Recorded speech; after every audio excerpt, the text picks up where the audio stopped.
예, 이란 공습이 시작된 지난달 28일을 전후로 2주 동안 경기도 오산의 미 공군 기지에서 미군의 대형 수송기가 17차례 이륙한 것으로 파악됐습니다. 항공기 추적 사이트에 따르면 지난달 22일부터 어제까지 미군 최대 전력 수송기인 C5는 6차례, C-17은 11차례 오산을 떠났습니다.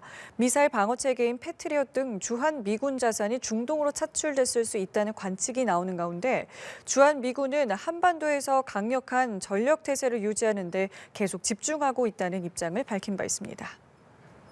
이란의 보복 공격이 이어지면서 미군은 요격 미사일이 더 필요한 상황입니다. 이에 따라 미국은 주한미군 패트리엇 일부를 중동에 보낼 계획으로 알려졌는데요. 오산 공군기지에 있던 미군 수송기의 이륙이 확인되면서 패트리엇이 이미 떠나는 것 아니냐는 관측이 나옵니다. 지성림 기자입니다. 오산 공군기지에서 대기하던 미군의 대형 수송기 2대가 최근 잇따라 한국을 떠난 것으로 알려졌습니다. 오산 기지에는 미군 수송기 C5와 C-17 여러 대가 집결해 있었습니다. 미군 수송기 이륙에 앞서 다른 지역의 미군 기지에 배치돼 있던 패트리엇 포대들이 오산 기지로 이동한 것이 확인됐습니다. 이 때문에 일각에서는 주한미군 패트리엇 일부가 이미 수송기에 실려 한국을 떠난 것 아니냐는 관측이 제기됩니다. 미국은 이란의 미사일 공격을 막아내느라 중동 지역에 비축했던 패트리엇이 다량으로 소진되자 주한미군의 패트리엇 일부를 중동으로 재배치할 계획인 걸로 전해졌습니다.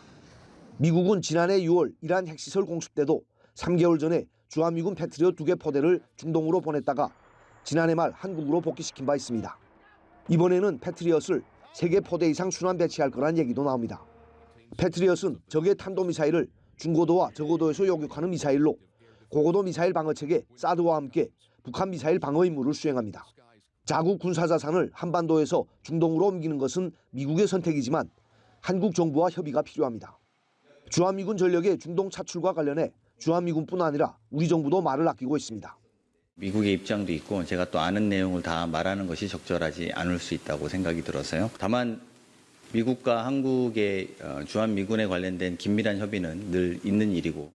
이란과의 전쟁이 장기화할 경우 주한미군의 전술지대지 미사일 에이테크스도 차출될 수 있다는 전망도 나옵니다. 연합뉴스TV 지성림입니다. 네, 미국과 이란의 전쟁이 확전 양상을 띠는 가운데 주한미군의 미사일 요격 무기죠. 패트리엇 일부가 중동 지역에 파견될 가능성이 거론되고 있습니다. 다른 기지에 있던 패트리엇 포대가 오산 공군 기지로 이동을 했는데요. 미군의 대형 수송기도 대기 중이어서 관심이 쏠립니다. 지성림 기자입니다. 이란의 미사일 공격이 지속되면서 미군이 중동에 비축했던 패트리엇 등의 요격 미사일은 빠르게 소진되고 있습니다. 이런 가운데 주한미군 패트리엇 포대 여러 개가 다른 미군 기지에서 경기 평택 오산 공군기지로 이동한 것으로 전해졌습니다. 이 같은 움직임을 두고 미국이 한반도에 배치된 주한미군 패트리엇 일부를 중동에 보내려는 게 아니냐는 관측이 제기됩니다. 특히 오산 기지에는 미국에서 날아온 대형 수송기 C5와 C-17도 각각 한 대씩 대기 중인 것으로 알려졌습니다. 오산 기지로 이동한 패트리엇 포대가 중동으로 파견될 경우 이 수송기에 실려갈 것으로 보입니다. 주한미군의 패트리엇은 적의 탄도미사일을 중고도와 저고도에서 요격하는 미사일로 고고도 미사일 방어체계 사드와 함께 북한 미사일 방어 임무를 수행합니다. 따라서 패트리엇 일부가 중동으로 차출되면 한반도 방어망에 공백이 생길 수 있다는 우려가 제기됩니다. 이 때문인지 패트리엇 중동 차출 가능성과 관련해 국방부와 주한미군 모두 말을 아끼고 있습니다.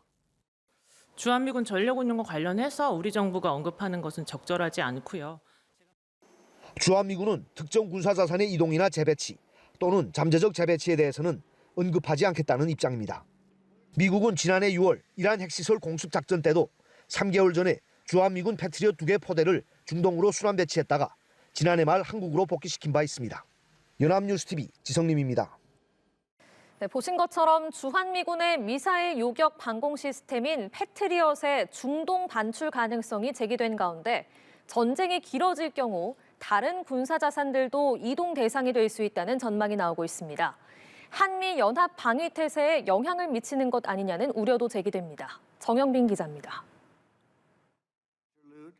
이란에 대한 군사작전을 두고 시간이 얼마나 걸리든 상관없다고 강조한 도널드 트럼프 미국 대통령.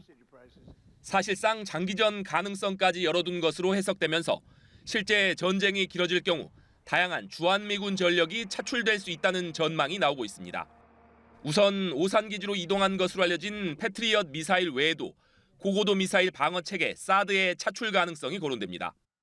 요격 고도가 40km에서 150km인 사드는 현재 성주 기지에 배치된 상태입니다. 사거리 300km인 전술지대지 미사일 에이테크스도 유력한 후보 중 하나로 꼽힙니다. 수백 개의 자탄을 지상에 분산시켜 축구장 서너 개 크기 지역을 순식간에 초토화할 수 있는 주한미군의 대표적 무기입니다. 군산기지에 배치돼 있는 MQ-9 리퍼 무인기 등 정찰 자산 역시 중동으로 파견될 수 있다는 관측이 나옵니다.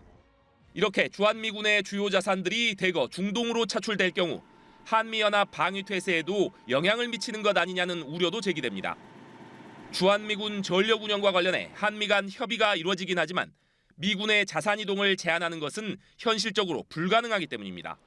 이런 무기를 갑자기 뺀다라고 하는 것은 전력 공백이 나올 수밖에 없는 부분이거든요. 이런 무기를 급작스럽게 얼만큼 저희 국방부와 미리 정부는 일단 이 같은 우려에 선을 긋고 있습니다. 한미 간에는 긴밀한 소통을 해오고 있습니다. 다만 이런 경우에도 한미 연합 방위 태세는 문제가 없도록 한다는 것을 분명히 하고 있습니다. 조 장관은 미국 측으로부터 군사적 또는 비군사적 지원이나 협력을 요청받은 사실도 없다고 강조했습니다. 강훈식 대통령 비서실장은 주한미군 전력 차출과 관련해 한미의 주한미군 관련 긴밀한 협의는 늘 있는 일이고 앞으로 계속될 것이라고 말을 아꼈습니다. 연합뉴스TV 정영빈입니다.